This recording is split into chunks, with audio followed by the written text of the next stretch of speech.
How's it going, everyone? My name's Alkion and welcome to another Guild Wars 2 Profession Guide. Today we will be building our Berserker Warrior. This build is specifically suited for fractal running, dungeon running, and is quite efficient for solo play around Tyria. So let's get started. For step 1, we will want to focus on how to gear our warrior. It is quite simple. You will want to use Berserker gear in every armor slot, accessory slot, and weapon slot. For our runes, you will want to use the Superior Rune of the Scholar in all 6 major armor slots. This will give you a large damage boost. As you can see on screen here, I do not have full Berserker gear or Runes of the Scholar. This is because they can be quite expensive, and this character isn't my main character.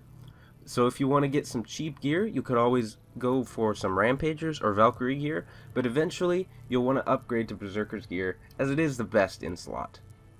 Having a Berserker main hand greatsword is crucial for this build, and if you're going to spend money on one thing, make sure you get a Berserker sword with Superior Sigil of Bloodlust.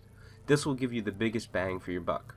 Also, in our offhand we will have a main hand sword and offhand warhorn equipped. For step 2, I will begin discussing the warrior slot skills. For our healing slot we will use Healing Signet. Though it doesn't give us a lot of active healing, the passive regeneration is very helpful, and I couldn't play without it.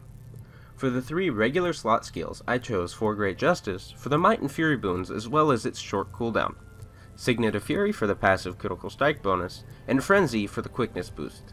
Combined with For Great Justice and your Thousand Blade skill, this will make for a deadly combo. Although when you're in a group, you'll want to replace Frenzy with Banner of Discipline in order to give your party a damage boost. Finally, for the major slot skill, I chose Signet of Rage for the Swiftness, Fury, and Might boons. For the third and final step, I will be showing you the trait build that matches with the gear and slot skills I just showed you. The build is specifically a 6-4-0-4-0 build. So I want to begin with the Strength category. Here we will put 6 points, and in the first trait slot will be Great Fortitude, which gives us more survivability without losing any damage. In the second slot, I put Slashing Power because this is a raw damage boost to our greatsword abilities. And for the final slot, in the Strength trait category, I put Berserker's Power. I use this trait because the special ability for the warrior isn't that great, and if you run with full adrenaline, that is a 15% damage increase, which is very helpful. In the Arms category, we're going to put 4 points, and in the first slot, the trait Rending Strikes, which is a nice damage boost when the vulnerability is applied. And in the second trait slot, I put Forceful Greatsword, which gives us a stack of might every time your greatsword gets a critical strikes, which is very, very helpful.